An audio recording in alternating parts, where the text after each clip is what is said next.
Welcome back to another episode of the Screw It, Let's Do This podcast. I'm your host, Shelby. And I'm your other host, Therese. And today we have Garth on from Garth's Brew Bar. This is really exciting, you guys, because not only is he the first male on our podcast, Woo-woo. but Garth is someone that has helped me personally with my business. I know he's given Shelby some advice. He is kind of wild, you guys. He not only owns his own business, but he also works full time, which is wild. Know. He also has children. Two girls. Two children. Yeah. I was like, Yeah. one, Two two. girls So and a third furry one. Oh, a third. I was I like, So he has a family, multiple, a business, a job. It's kind of wild how he does it all. So we wanted to get him on the pod here today. Not to mention you're very young too. A crisp 30. 30.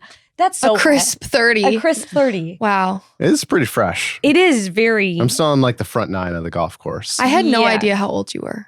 I was just hoping that Therese would ask. Yeah. I wasn't going to ask. Well, I know because Kenan is the same age. But Garth, can you give us some background about just yourself? Let our viewers know who might not know you. Just a little bit about yourself. Yeah, totally. So grew up in Rockford area of Illinois. Illinois. Wanted to get out as soon as possible. So when I was 16, got my driver's license right and took a solo road trip and drove up to Sheboygan because back in grade school, you played the game of life. Did you guys ever play that Yes. in school? Yeah. So I played the game of life. And where did I end up? I was Googling like places to live, Sheboygan, Wisconsin. And also kind of because it was referenced in that 70s show. And so I think it was kind of in my head of like, I would like to check out a real place that's referenced in a show that I would watch.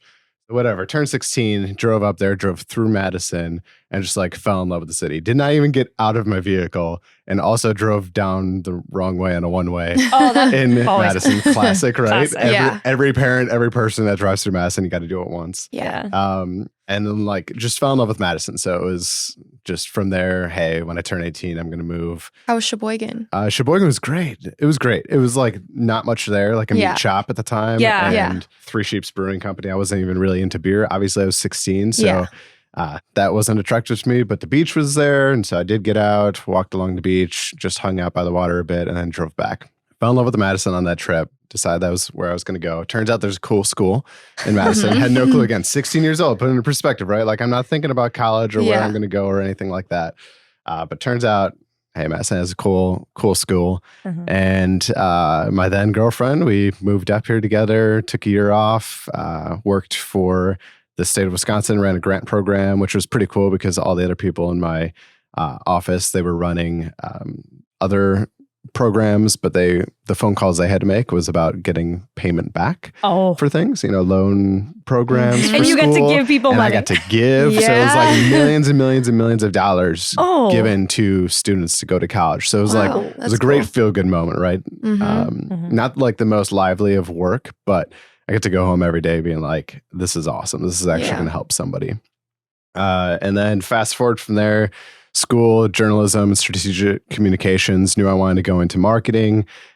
Big fan of writing for everything, creative writing, nonfiction, you name it, and started writing for the Badger Herald. So as their opinion editor on campus, and then started the column What's on Tap, which I was getting into beer at that point, right? Like you're seeing it all start to come together. Everyone. Yes. And wrote about that and started that column. It's still strong today in the Badger Herald. Really? And it's a little bit beyond it's beyond beer now. So before I was like, I was very serious about it just being about beer. Yeah. And then I graduated and they're like, we're going to write about Mickey's and Mondays and all these different drinks, which it's cool stuff. I'm a big fan of beverages in general, but beer column first and foremost. Yeah. And then from there, worked at a marketing firm in town for like 8+ years while I worked on opening up Garth's Brew Bar.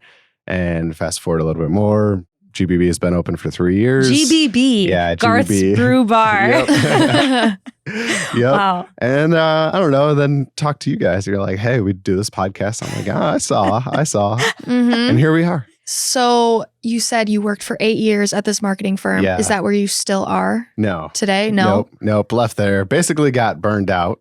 I looked back one week and saw that I had like 4 hours with my daughter. We just had one. I was like, this is not going to work. So decided, hey, let's get some family time back. Left, spent a few months, played with my daughter. Had good family time, took a little trip, a couple trips actually, and then found a different place that I wanted. So I still wanted to do marketing. Absolutely love marketing and wanted to do something in the beverage industry specifically. Like that's where my passion is. I love the people.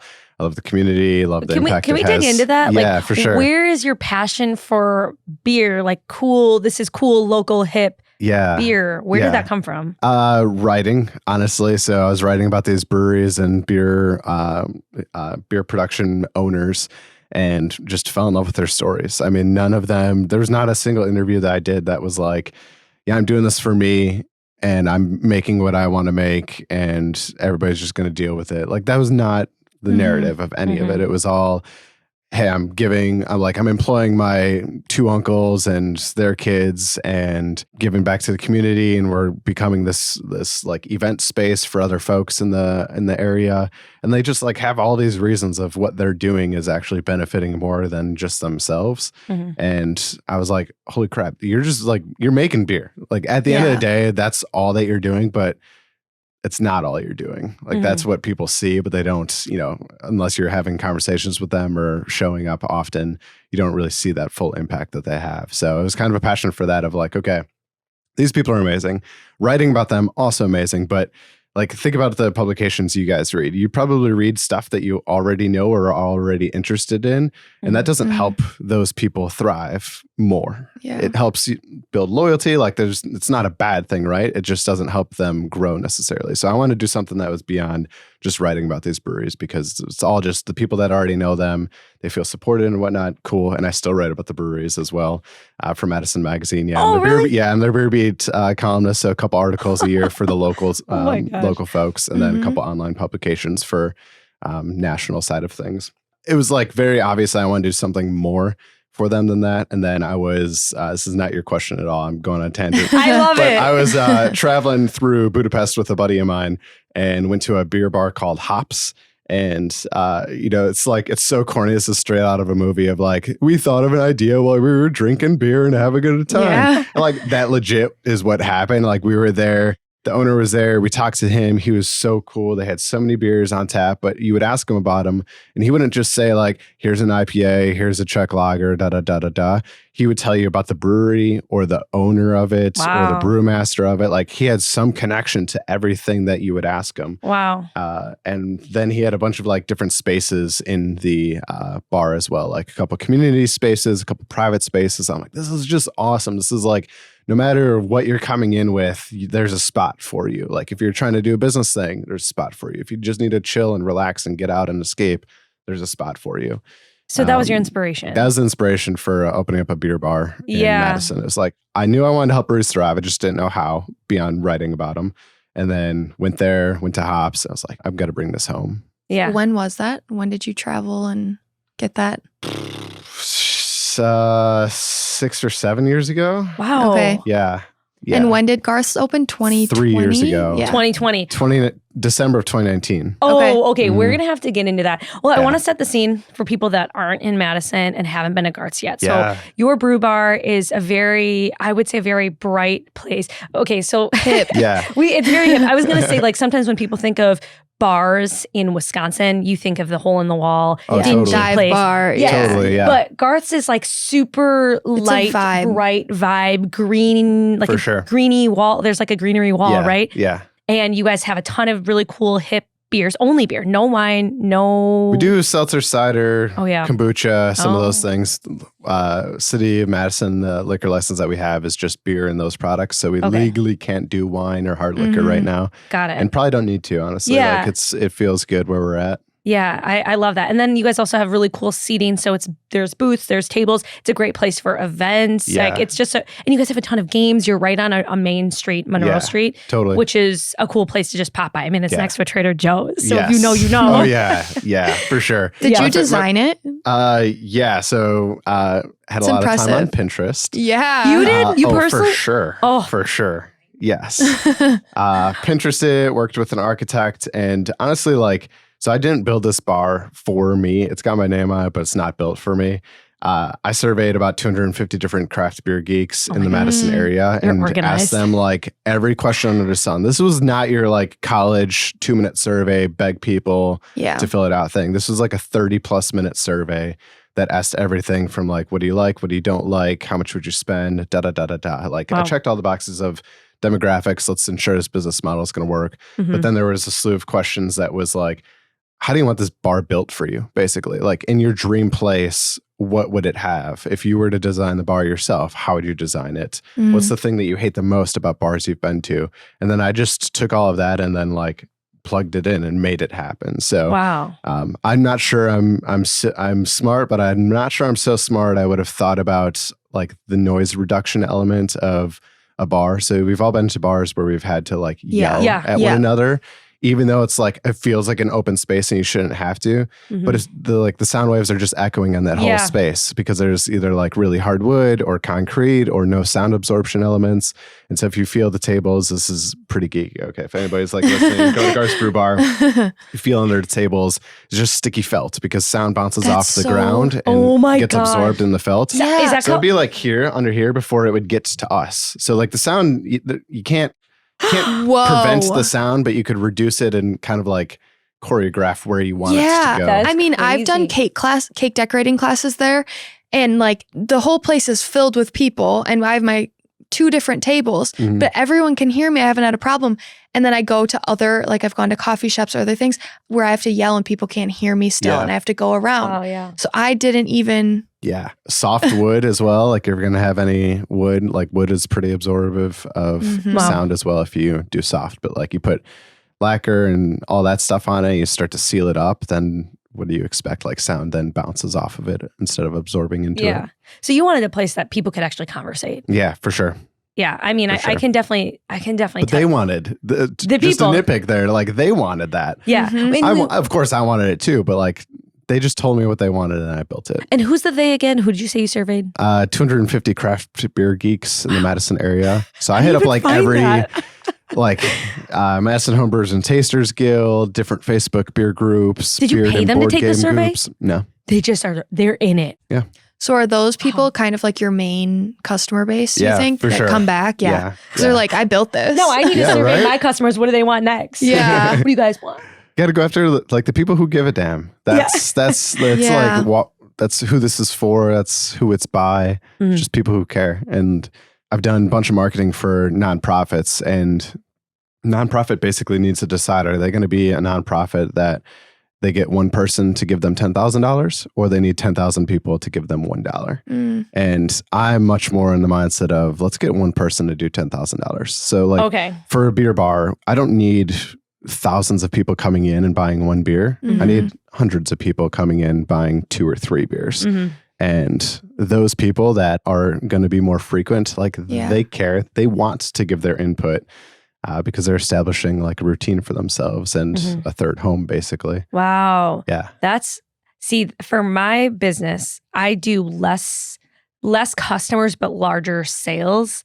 And it's, oh my gosh, for me, not having a physical storefront right now, it's so much easier to manage because if I had 1,000 people emailing me for small orders, I'd be like, that's what I do. Yeah. And that's actually something Shelby and I talked about one time 2 years ago. I was like, Shelby, you're so busy. Like, I really want to get together and hang out. And she's like, well, I have literally hundreds and hundreds of small orders and I have to take them all because like, that's how I get to my goals. And for me, I'm like, oh, I never even thought of it like that because, you sell cookies that are $2, $3, $4. My lowest price product is like $30. And that's not even the most popular one. It's grazing tables. So that's a nice, for sure. I love that. And there's nothing wrong with either one. It's just knowing which one you're going to go to. Because the issue with so many businesses is they try to do both or go back and forth between the two. And then they get crushed under the pressure and like so stressful of, then you're going to inevitably, you end up disappointing people. And that just frustrates you even more. And then you try to repair this over here and then this gets crumbled. Like you just got to pick which strategy you want to go for and own it. Yeah, still figuring that out, honestly. Honestly, we all are. Oh man, I'm just glad we're all being honest. Okay, so one thing I wanted to hit back on though is that time when you were in Budapest and you had this idea. Yeah. So obviously the podcast is called Screw It, Let's Do This for a reason. It's like that yeah. screw it mentality.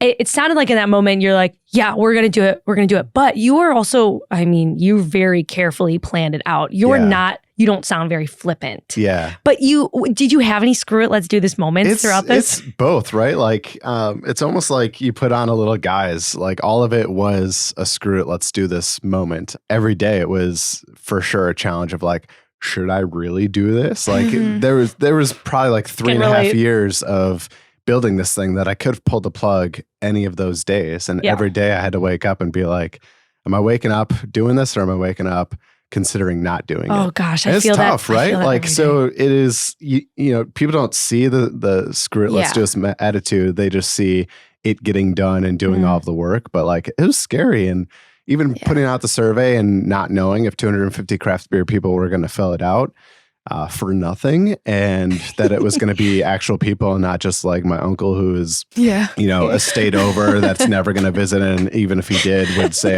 how much I love it anyway. Yeah. Like that doesn't help. That doesn't help. It's like cool, but it doesn't help. Back in Budapest when that happened, like it obviously helped that we had a couple beers in our bodies already. So I was like, all right, let's just do it. And then from there, like, you just wake up every day and you decide, and that's it. So you were 23. Yeah, I think so. Yeah, just about. I don't do math without a calculator. That's about when we both why. started. So we have that in common. Yeah. But for you, yours is a totally different thing because to sell beer, you have to have your space. You had to build the space. So for those years that you were planning before it was open, you missed a lot of time in your head without any viable. Did you do anything out of your garage? Any question mark? Any Can beer you do kits that? out of your garage? You can get those. Yeah. No, That's I a thing. homebrewed a lot. I researched a lot. And then I also like did, I don't know, more unique stuff. Like, so if you guys know what a sommelier is for wine, basically like a wine expert. Cicerone is that same thing for beer. And so I studied and got my Cicerone certification, which is basically like, I know too much about beer at this point. And everybody's like, that's awesome. You got to drink beer and study for this thing. I'm like, I had to drink a lot of bad beer too. Cause there's off flavors. You have to know how to detect them, how to prevent them, how to overcome them, et cetera. So a lot of bad beer too. So it was like all these other things that I would do outside of building the business that ultimately helped build the business. I still wrote, right? Like I was still a journalist. And then I got the certification to try and like, if I'm a person opening up a beer bar and I'm just a person opening up a beer bar versus a person with a Cicerone certification opening up a beer bar, that sends a different signal to people about what the establishment this is. So there were a lot of other things that we did to ensure that people saw it as like an elevated experience, a craft experience. Like it really does put the craft in craft beer, basically. So throughout these years of your planning, you had your full-time job still. Yeah. And did you ever think for a second, I think I'm going to leave my full-time job to like actually, just do the brew bar? No. Okay. So can you talk us through how the heck you still have a full-time job? Yeah. What went into that decision? I mean, there's a lot to say because do you plan to keep on doing that? Like you like having both? I love having both. Okay, we need to hear. I love how they feed off each other. There were so many things. So, okay, at first it was like out of necessity, right? Like I had to be making some money, didn't have kids yet, et cetera, but still had to be making some money while I build this thing. And my job was super cool and flexible with me, popping out for a meeting here or there. So they knew. There was no non-compete for another job. Yeah, no, they knew. And I had talked to them even, before anything really happened and said like, this is my goal. Like I'm going to open up a craft beer bar. It's not if, it's just when. But I'm also going to stay here and give you guys my all as well. So like very just transparent and proactive communication around timing, expectations, all that stuff. I would have done it anyway if I wasn't pursuing this. But like for real, it's added fire under my feet, right? To be an incredible marketer for that agency. And all throughout that process, popped out for meetings. Also got to work with people within the agency too. So like that was pretty cool. So the logo, website, all of those cool elements that you see. Some of it's my handiwork, but most of it's like my friends that I was with in the agency. Oh, that's huge. So it's like it feeds off of one another. And then there were moments that I would pitch ideas to clients on touchpoint plans, and I would be able to say, hey, we the agency doesn't necessarily have expertise on this one touch point, this one idea, one tactic, but I've ran it for Garth's Brew Bar already and tested it out, and this is how it works. Like things like when Waze, the driving app, directions, etc. Shows you where cops are, all that good stuff. That they added advertising to it, and I just decided like, well, I'm going to see if I could run some ads for Garth's Brew Bar on it. But it was like a new thing, and there were no clients that were asking us to do this, but I just did it for myself, and I was able to go back to the agency and said, hey, this is how this works. We should add this as an idea for this client and this client and this client, because we learned, or I learned from that. And then vice versa, right? Like learn things about marketing other industries. And I just did a presentation at UW-Madison about talk to all these people that are not in the beer industry and gave them all the ideas that beer industry does from a marketing perspective so they could steal and take it.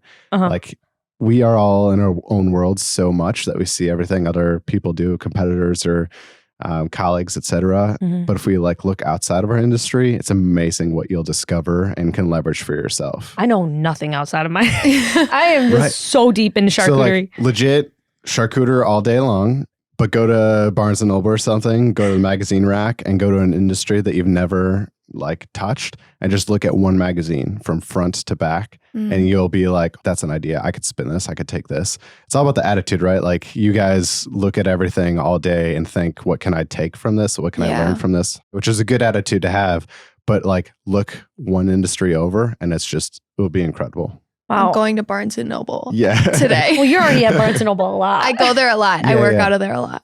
Awesome. You have a full-time job. Yeah. You run a brew bar. Yeah. And you have little kids. Yeah, I've got 2 little girls, a so 2-year-old how and do you 5-month-old. I don't understand how you balance all of that. And like, I want to know how your wife would describe you because I mean, how does that work? That's a great question.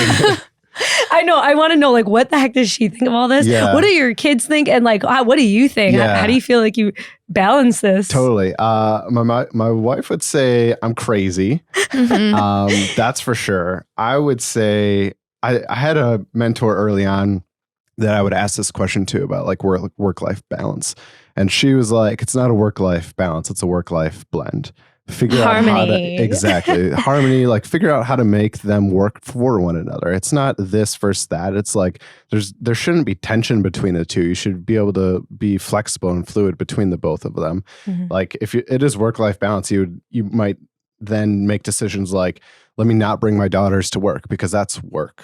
And like, I'm not going to do that. Like we've had the time of our lives having my daughters at the bar with us. And that's been an amazing opportunity and experience with them. And we literally I have a photo of Emery in like a barista apron and making steamed milk for herself. Like it's so cute, right? Yeah. But like if I would have just had that expectation of no, these things need to be separate, it'd be lesser for it. I would have still good experiences, right? Like not shaming it by any means. But when she told me it's a work-life blend, I was like, that just changed the way that I thought about things and started interacting. And so just like I was saying, looking outside of different industries and seeing what you could learn from them, like figure out how can you get this blend together of work and life. Do you feel like it's a work-life blend when you own your own business and with your job, or just when you own your own business? I have pushed for it to be all three. Like the job is in the beverage industry, so that's pretty awesome too. And then I'm able to leverage connections that I have from the bar for that.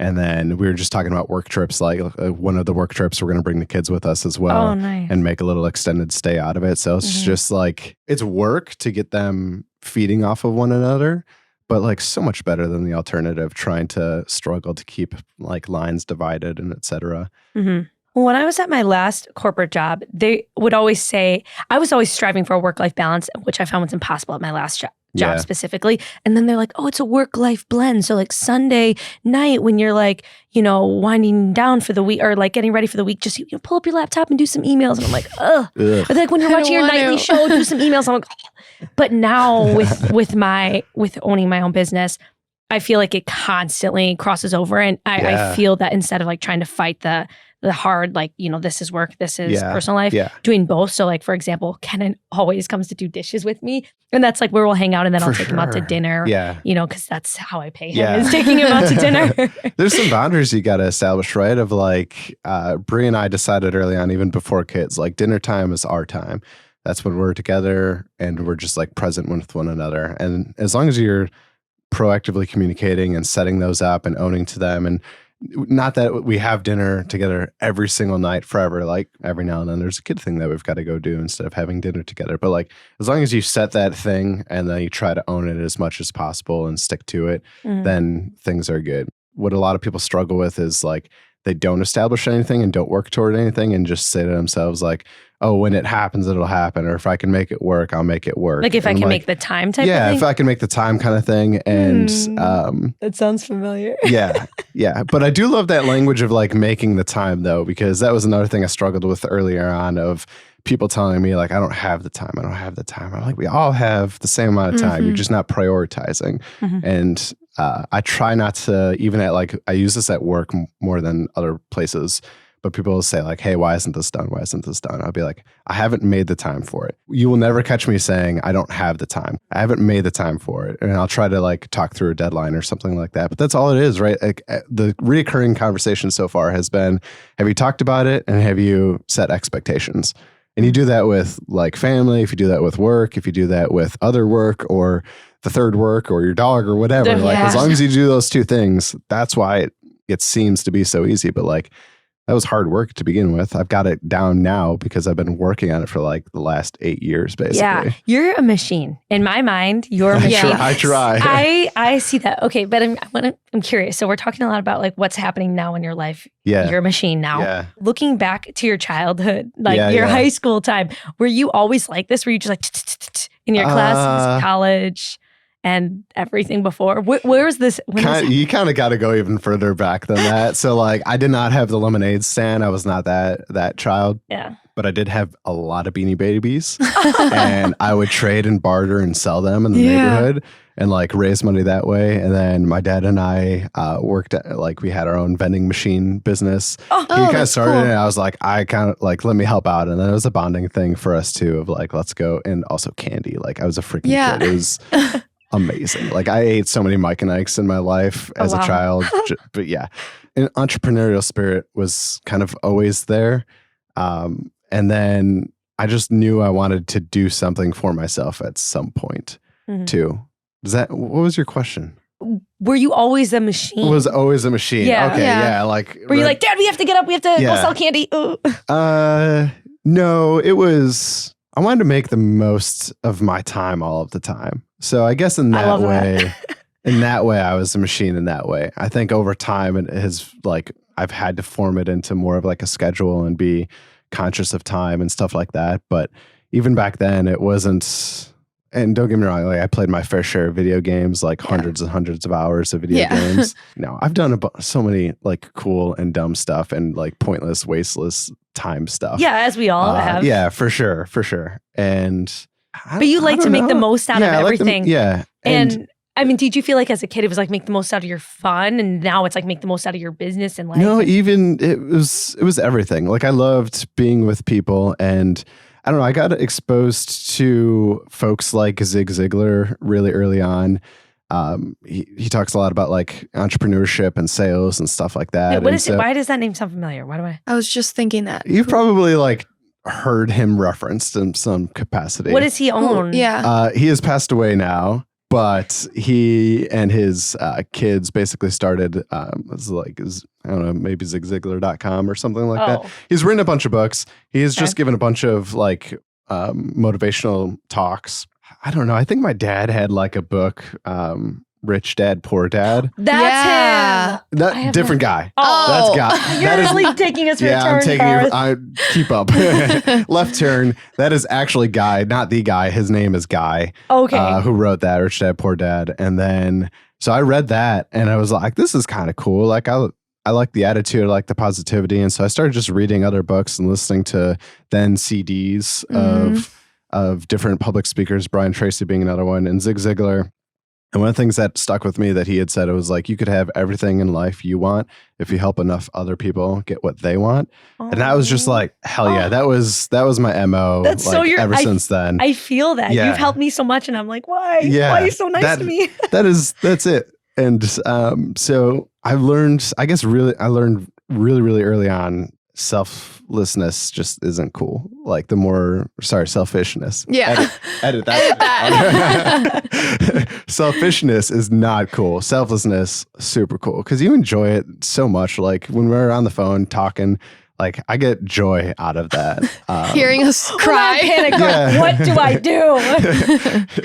It feels good to like the same time that you're helping other people. It's not because you're trying to get anything out of it, other than you're like also trying to better yourself in the same moment that you're helping other people. Yeah, like all rise together. Yeah, that's like the best way to grow is by helping others grow. Oh, I love that mentality. Yeah. Was it in a different podcast or we talked where I said the fastest way to go up is to bring someone else with you? Yeah, I think we've talked about that. Yeah. Kind of like with our friend group. Yeah. Like that's kind of how we operate, I think. I feel that way too with like a handful of us. It's like, I'll give you any information you want because like the better you do and the more connections you have, and specifically with me and Shelby, like if I'm connected to someone, well then Shelby gets that connection and vice versa. It's game. We're starting the bar. One of our missions is to raise the bar of bars. It's basically like, let's get so freaking good that other people have to raise the average for themselves. And if somebody else wants to go above, bring it. Like I'm stoked. Like I will help another bar be better than us just so that I could be like, all right, now we've got to step up our game. And then like everybody benefits, not just me, not just the other bar owners, but every guest that goes into either of those bars now benefits from it too. So like the ripple effect of, I don't know, just being better is you almost can't quantify it. So do you view any type of bar owners as restaurant, bar, any of that, not competition whatsoever? You never have felt that way? Can you please shed some light on how not? Especially when they're in your area. Yeah, because there's a lot in Madison, I feel like. I mean, I just knew of one that opened up a friend of a friend. I heard of one recently. There's a lot of them. Yeah. So at this point, I'm just trying to reach out to them and help them as early as possible. You are a And seed. like, I'll share my business plan with them. I'll give them tips and advice and all of that stuff. I don't know. I could probably make the excuse that beer is different than other mediums, but I don't know if I were to pressure test that, if I'd necessarily agree with it. Cause like beer is just a little bit more communal, social, etc. People drink a ton. So like another bar really isn't going to make or break any business if some guests go there. And like also in the culture, they bounce around everywhere. Like there's not a person that comes to Garth's Brew Bar that only ever comes to Garth's Brew Bar. Yeah. Okay. Not even me, the owner, goes to just my place, right? Like I know. I see you at other places. I go to all the other places. So like it could be just an industry specific thing, but it helps when I don't need the money from the bar. Like it's a whole different mentality shift. Like I work full time so that I don't have to feel that pressure with the bar. If I felt that pressure with the bar, I might jump to conclusions of like, I don't want to help them out because that one person that would go to them instead of me might make or break our business. And so I never have to worry about those variables. Now, is that true necessarily? Probably not, but it's a mentality thing of like when you're stressed and under pressure and you're trying to make money on something, your brain goes into those territories of trying to like survive and keep as much as you possibly can, because without it, you're going to go under and then it was all a waste and it's just a downward spiral, right? So it's I'm very grateful that I am able to keep this other job while doing this, because it enables me to further support other people and not see them as competitors. You're going to have people reaching out to you. Yeah. I hear this. So. Now you have to start another business called Garth's Consulting. Yes. That's awesome. But I want to go back to your question that you had about like how I handle my day. Yeah. So, I mean, you're working full time, I'm assuming like 9 to 5-ish type hours. Yeah. And then you have the bar and you have a family. So like, how does that work? Do you have managers that are just taking over Garth's kind of all day for you? And you're just like, hey guys, let me know how it's going. Yeah. I've cycled through a lot of different options. Like I've tried a lot of different things. We've had a bar manager that kind of ran the day-to-day show of things. And then we've also not had a bar manager and kind of done it ourselves. And my wife helps out a ton. Like if I'll answer the question of like, what's the trick? What's the secret sauce to doing it all? Is like surround yourself with remarkable people and do that as much as possible. Ask for help and like just keep surrounding yourself with great people that are willing to help you out, because it's not just me running a show. Like I'm not the reason why Garth's Brew Bar is a success. Yeah. Everybody that I talk to, even our partners, our vendors, the breweries, the guests, the other businesses on the street, the consultants that I work with, the people that I hire, you guys, like that's all why it's a success. When it comes to that, it's not even like because of a particular hire that makes it work, and proactive communication, setting expectations, like those two things, recipe for success right there. Even with the other job of telling them like, hey, I'm doing this thing. This is how much it impacts me. And there have been a couple times in the past where I've just been like, I know you don't believe it. Try it out. And if it doesn't work, fire me. Like, that's fine. But I promise you it will work. So like, just take the risk. And it was a little bit of the conversation I had because I started at this other company, and it was pretty flexible to begin with. And then I essentially got promoted into a more of a leadership role as a marketing manager for all of the production solutions. And so like significant addition of responsibilities. And I could just like read it on my boss's face of this might not work. And I had said, yeah, it might not work, but give me a shot. I'm not going to try and like stay here and convince you of all the reasons why you should believe it. I believe it, and give me a shot to show you that you should believe it too. Like, let me earn that trust, not just ask for it outright. That is ultimately what worked. What really throws a wrench in things is when, daughter dislocates her elbow at daycare and I've got to drop everything. Oh, gosh. Yeah. Right Did that here. happen recently? Oh, yeah. Oh, yeah. gosh. It's happened twice too. Oh, my gosh. Oh, an elbow? Yeah, elbow. Like once it gets dislocated when they're kids that little. It just keeps going? Yeah, it's pretty. Yeah, it takes a while for like all the stuff to grow back, and they're just jello. They're basically jello. Yeah. When they're little. My mom once dislocated my arm. She pulled me out. She tried to pull me out of my sleeping crib and and the doctor literally went and like pushed it back in. Yep. I don't remember and then they're a fine. thing. They're totally fine. It's like nothing ever happened. Yeah. They're like shocked in the moment, but it's like really painful during. Otherwise, like my day is pretty sad of like wake up, it's kid time, it's like daddy duty. Let's get the girls to daycare, etc., taken care of. Then it's a little bit of like bar work before I log on to my other job, and I do the other job for like the duration of the day, and then daycare pickup, dinner time with the family, and then it's like work or mixing work with some like play with the kiddos if they're feeling it. That sounds pretty balanced to me. Well, harmonious. Yeah. But it's been work to get there. Like you're talking to me at like, I hope it's not the prime. But you're talking to me like when things are like working out pretty well. Yeah. But like it hasn't always been that way. It was really, really hard to get here. Oh, well, I believe it because let's talk about, so you started your brew bar December of 2019. Yeah. Oh God. 3 months before the pandemic. Can we talk can we talk panini. about like, before the panini, like how the heck, panini, that's what we call, you can't even bear to say the word anymore. Yeah. But like how the heck did you, you have a place that's together. I know we have talked, I know a couple of things that you did to stay alive during that time. But what was your mindset? What happened then for you? I guess like a couple of things. One of them was how I built it to begin with. Helped. We had things like a 16-foot long cooler of beer to go, like a to-go sales was always part of the model. And then we also had a crowler machine. So if you don't know what that is, it's 32-ounce cans that you could fill up anything from draft on, and then you seal it like a can sealer. And then people could take beer off of draft to home or wherever they're going. And so those two things right there is kind of why we succeeded from a business model standpoint, because we could pivot to go sales really easily. And other places that had draft systems, they just were stuck with the beer, or they had to try and like sell it, or they had to do something with it. It'll go bad. It'll go bad. Yeah. But weren't alcohol sales up like X percentage throughout the beginning of the pandemic, at least like a lot? Yeah, a People ton. were drinking. But mainly at large retail chains. It was a battle to get people to go to the neighborhood spot because they want to be out as little as they possibly can. Yeah. Okay. They want to like curbside pickup or delivery or something like that. Not that Wisconsin you couldn't deliver alcohol, but like you could still go to Target and do a pickup and get it that way. So like ease and convenience became the priority reasons for accessing alcohol. So sales were up, but more at the retail chain perspective versus a bar or kind of like to-go model that we have. Yeah, but what about the support local push, especially in Madison? Did you feel that at any point? Super strong to begin with, particularly in our neighborhood, which again, like location, when figuring out like where you want to open a place, that was critical. I knew that going in that I was going to be safe because I had given so much to that neighborhood already before I even opened. on neighborhood associations, on the merchants associations, contributing all I could to them.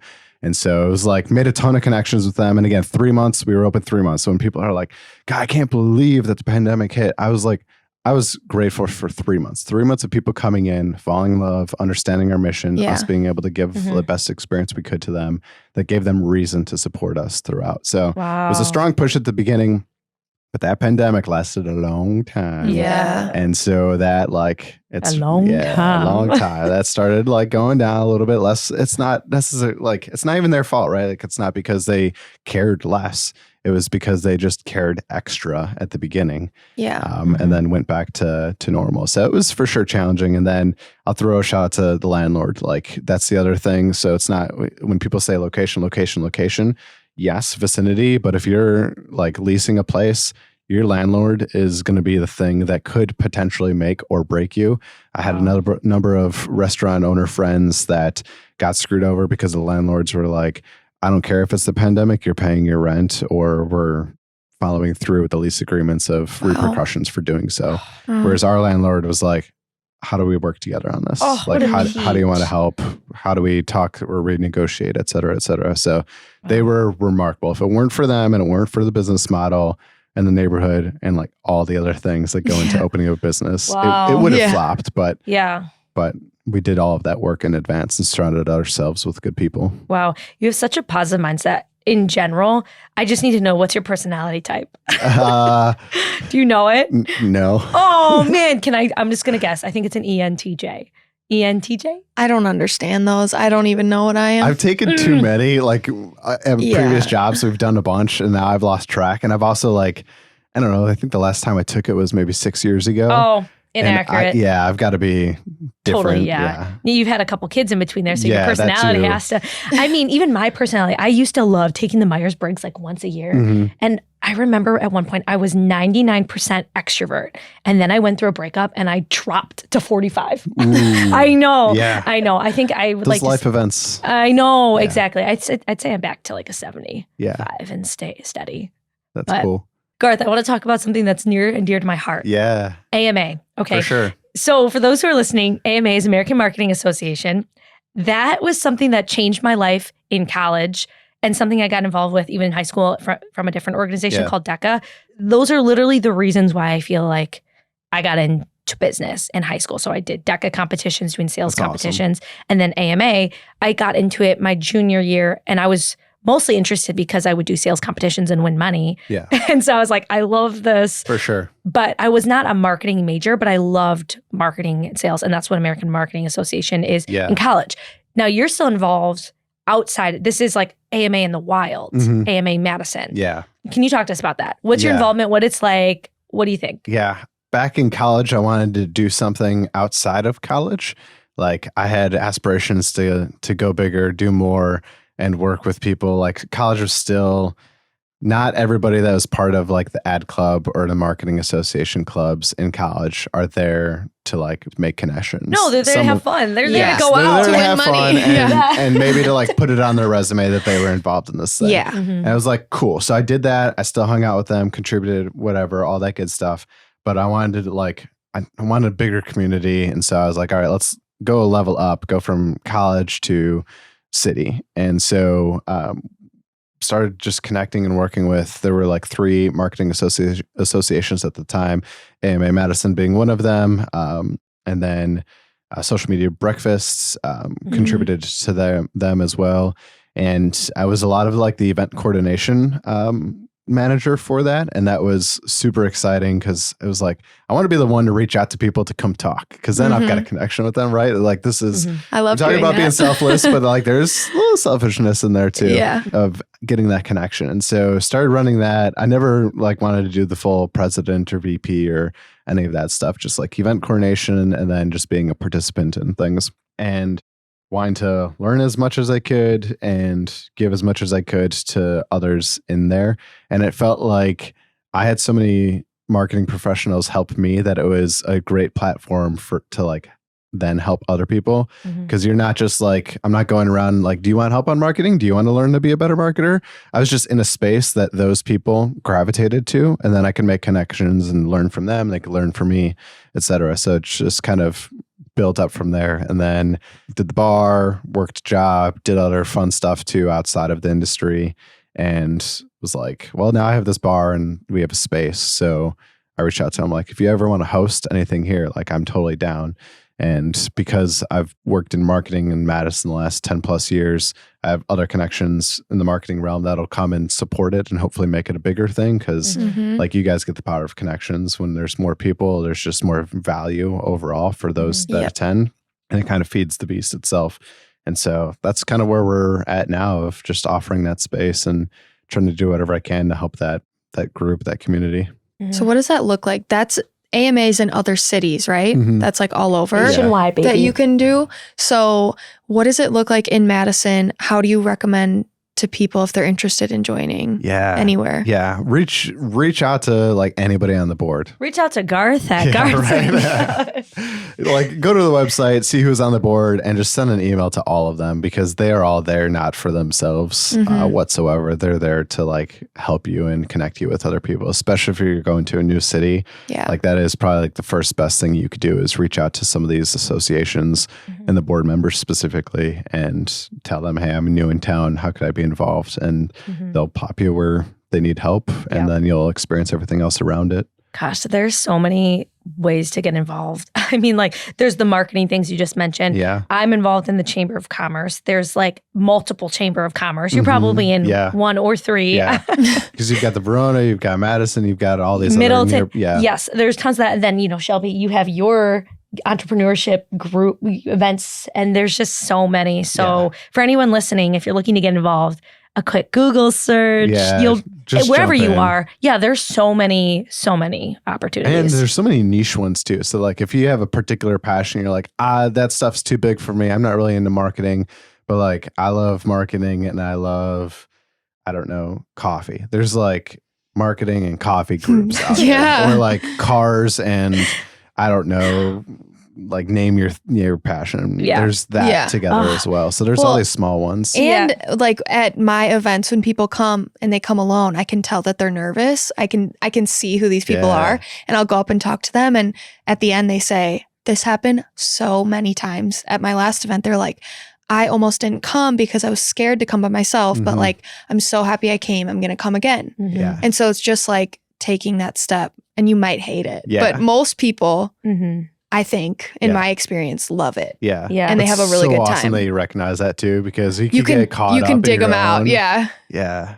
I try to seek them out and pull them in. That's good. Not everybody does that. They get caught up in their own stuff and own handshakes and connections, and they I pair them up. I seek these people out, pair them up with like my friends that I know can talk. Shelby's like, hey, Therese, come talk to Therese. Hey, because I can't keep talking to every single person. I'm like, hey, go over here. Go over here. That's funny. Man, see, my problem is I tried too many different things. Like I'm like, I'm going to this National Restaurant Association thing, and I'm going to the Chamber of Commerce. I've got 3 events with them this week. Yeah. And then I got to do that. Well, I know it's okay eventually, but like I got to a point a couple of weeks ago where I was like, I've been to 2 speed networkings this week, and I have more business cards than I can follow up with. So this is bad now. Like these connections are super flaky if I'm not like actually trying to bridge the gap, because you can meet 100 people, but if you don't follow up with anyone, it's like, great. Right. You met 100 people. Yeah, that's work.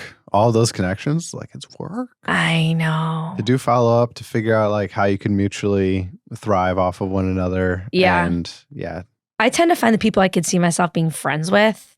That's what I go after. That's cool. Like when I first started my business and I was going to networking events, like outdoor networking events in 2020, they'd be like, so why are you here? What are you pitching? What are you trying to sell? I'm like, I'm just looking to make friends. Yeah. But I didn't make any friends at those events. I went to a lot of like tech startup things. Yeah. I don't know, because the entrepreneurship community in Madison has a lot of tech it's strong. Startup stuff. There's so much baggage with age. Like when I was first starting off and trying to like talk to banks and stuff like that, like the age worked against me. Yeah. Retweet. Yeah. Big time. And then so I would grow my beard out. I would grow my hair out a little bit more, like not long, but like a little bit more than this cut to just like look older. And I would dress differently to set that like impression. It sucks. It's so stupid that like age sends that strong of a signal that could make or break. Like an agreement. Mm-hmm. And then now I'm like starting to have to go to things and try to look younger too, to connect or to like show that I've got energy, etc. And not like all the white hairs that are now like starting to show up. You can't see it because it's cut pretty short. I was gonna say I don't see any. Yeah, but it's like, oh God, it's coming. And now I'm like, well, now I'm gonna be like viewed as that older person that is like probably crisp 30. Yes, I love that language. But people are going to be like, oh, he's been running a bar for 5 years and his bunch of gray hair and he probably doesn't like try new things, etc. Like it's just so much stigma around it. Yeah. That's so funny. Because and I also like never celebrate my birthday too. Like, what is up with that? Yeah, I'm not a big fan of birthdays. With men and their birthday. It's so weird. When is your birthday? November 6th. Oh yeah, you November said that 6th. earlier. November 6th, everyone. My parents' anniversary. I won't forget. Nice. I will probably remember that because it's Miggy's birthday. Oh, cute. So we might have to have a combined celebration. Yes. And I'm good with remembering birthdays. Yeah. She does. She puts them in her calendar. She has Wesselford's in her calendar. Shout out. I put people's birthday in because I love birthdays so much that I think other people should love them too. Shelby threw me a surprise party for my birthday this past year. It was great. It scared the crap out of me. I was already thinking about what we're going to do this year. I have ideas. Yeah. Oh my gosh. That's awesome. Princess Puff. Anyways, so you tried to look older and going in and getting bank loans and all this stuff. And Shelby and I going in for our bank loans because we already had our business for 3 years. I didn't even meet my banker when he approved me. Well, actually, didn't I tell you I got denied my first? Yep. Did not get approved and they had met me. But the second person didn't even meet me. And when I went in to get the paperwork and meet with him the first time, I was at the kitchen for like 7 hours prior, sweating, wearing 2 different colored socks. I showed up like a mutt. That's and great. the people, they're all in suits and ties and whatever. And the guys that, not the one I was meeting with, but the guys I was talking to, they looked at me up and down. They're like, I looked like a ball of grease coming in hot. But I got approved. I got all the terms I needed. So not mad about it. But for sure. All those perceptions, like age, what you wear, all of that, it all sends a signal, which I think I always ladder up to like everything is marketing. Everything that you do, how you look, how you talk, how you write, how you you're such a marketing mindset. Phones, like all of that's marketing. Like that is you, yes, but that's also marketing. I want to ask you a question that I just thought of right now. So marketing and sales, do you think they're the same? No, different. But there's so much overlap. And if you want to be a good marketer, you better know sales. And if you want to be a good salesperson, you better understand marketing as well. So it's a little bit of both. But I think at the end of the day, there's still like just the way so many businesses are designed. Once they get a certain size, one person can't do both. And so it's best to break those two apart and figure out how to get them to work with one another. But I think like the answer is yes, when you're a small enough business that can do that or needs to do that. But over time, it's impossible to hire multiple sales and marketing people to like do that same thing because it's overwhelming. It's like literally just too much for one person to handle at a certain business size. See, one thing I found about me and Shelby is Shelby's incredible at marketing. And I found that I like sales. I just like making one strong connection with one person, like closing a bigger deal. And Shelby is just like, we'll be hanging out and she's just like I have to post something quick. And then like so fast at posting. I mean, you manage like 3 Instagrams. I also don't have like, you have like big sales you can close. Like I don't really have that. I mean, we have like weddings, but my sales are more smaller. Yeah. So you don't get high maybe quantity. I get a rush. I get a rush when I close a sale, but of any size. Do you get a rush leading up to the closed sale? I just like to see how fast I can close it. But like I'm an issue in my business because I if I can respond to people's emails as fast as they email me back, I could close sales day of. And I did at one point when I got my new CRM system. But now I feel slow. Like it could take days, weeks. Yeah, I like having a stronger relationship with one person. Someone once explained marketing to me as like touch points to a ton of people, like little touch points to a lot of people. And sales is like one touch point or fewer touch points, but deeper touch points. Yeah. And that's why I feel like we work well together though. We're very different. Yeah, you need both, right? You need both. You need both. You need all of the touch points and have them all deep. That's why she's our marketing girl for the Screw It, Let's Do This podcast. That's great. I wanted to ask you to like audit our Instagrams, our marketing channels, but we'll leave that for another time. We'll leave that for when we make an appointment with Garth's consulting firm. Right now, you seem to have a great intertwined balance with everything you have going on. What does the future look like? Your dream life? Dream life. Ooh. Biggest Do you dreams. want like 500 brew bars or just one? Like No, what does it look like? We've talked about opening additional ones. Like I love this one too much. Yeah. And I like being there. And like, unless we could somehow clone ourselves, which that would produce far more significant challenges. Yeah. But super happy with this one. Honestly, like down the road, Sam, my wife and I are going to do a year off and go to Greece and live there for a year with the ladies. Wow. After the bar. And then Oh my gosh. From there, like, I don't know, my girls hopefully are going to be playing ice hockey. And so I'll just go to those games, coach those. And Oh my gosh. and then consult if I could help other people do stuff and learn from everything that I've failed at and succeeded at with Garth's Brew Bar. I'll just help them out and then keep doing marketing. It'll be something in the beverage industry, that much I know. But like 10 years out from now, like who knows what that industry is going to look like at that point. Yeah. Yeah, hard to say. But a little bit more family time, a little bit more fun, still beverage industry. And maybe I'll be like a partner in a bar versus sole owner. So what kind of advice would you give your younger self, or I guess also to other people? Like maybe us. Yeah. That's a great one. So I guess advice is kind of two parts. Enjoy even the tough stuff and find a way to enjoy it, because like that's a memory that's going to be with you forever. So you might as well, like, when you look back on it, that you're like, that sucked, but like I did that. Like I got through that. Or maybe you didn't get through it and like something went wrong, but like that too, you learned so much from. And then I guess like my big line lately has just been this too shall pass. Like all the tough stuff, this too shall pass, but also to like to remember even the good stuff, even when things are good and the schedule's fine and your daughter's not dislocating her elbow at daycare, like that too is going to pass. There's going to be something else like that happens that's just going to make it an ebb and flow. So if you could just understand and appreciate the highs and the lows and everything in between, You're speaking to me right now. then you're good. Then you're good for life. But is there anything you would do differently? Because I'm about to open a shop. Yeah. Is there anything you would do differently with opening like a retail or storefront like that? I would probably make friends with a plumber earlier on. But So I know plumbers with a great time. if you're a BFF with a plumber, you're good. Like my advice would be, if you're trying to like get a bank loan from somebody, ask like, what connections does this loan provider have for you? Like, are they tight with somebody? Are they giving a loan to somebody else in your area that they could introduce you to? So like all the things that you don't want to do, you best have some connections with them. Yeah.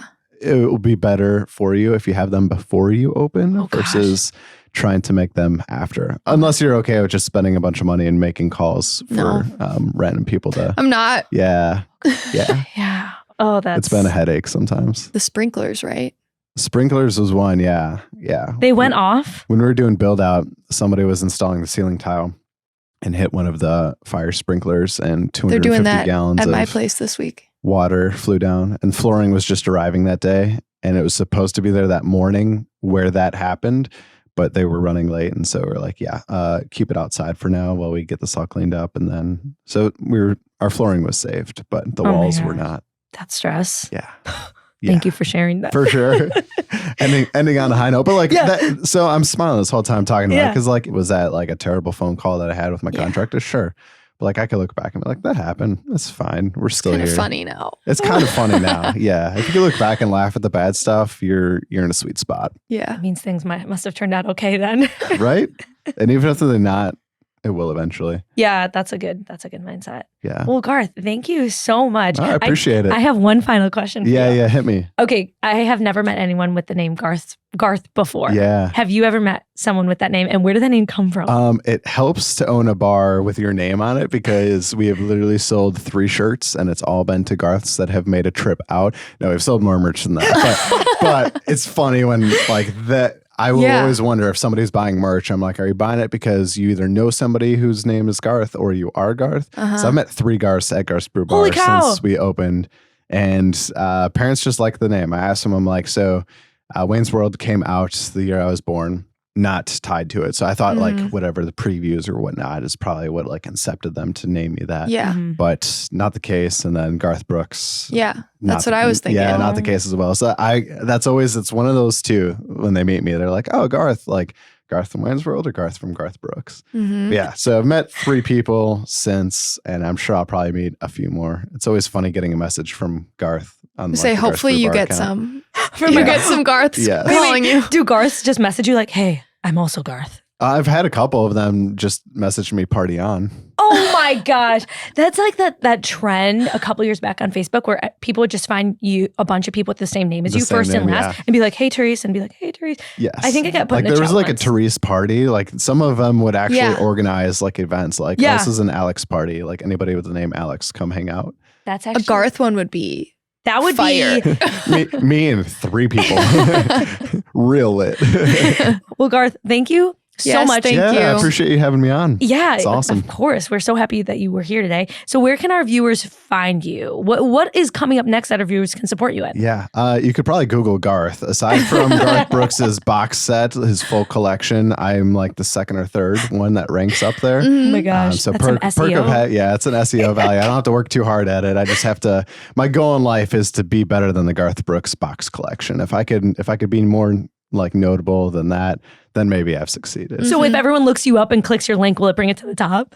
Yeah, I mean it'll help. It'll help. Yeah, as long as they also don't do. listen Garth Brooks. Like maybe they're clicking that out of curiosity now. Yeah, crap. Yeah, but no, Garth'sBrewBar.com, Garth@Garth'sBrewBar.com. If anyone wants to email me or reach out to either of these ladies, they've got my phone number too. If you want to like text me or call, and like literally just here to help people. However, so if they need a sounding board, I'm game for it. Otherwise, I love ideas. So if you got ideas of things we should do, let's do it.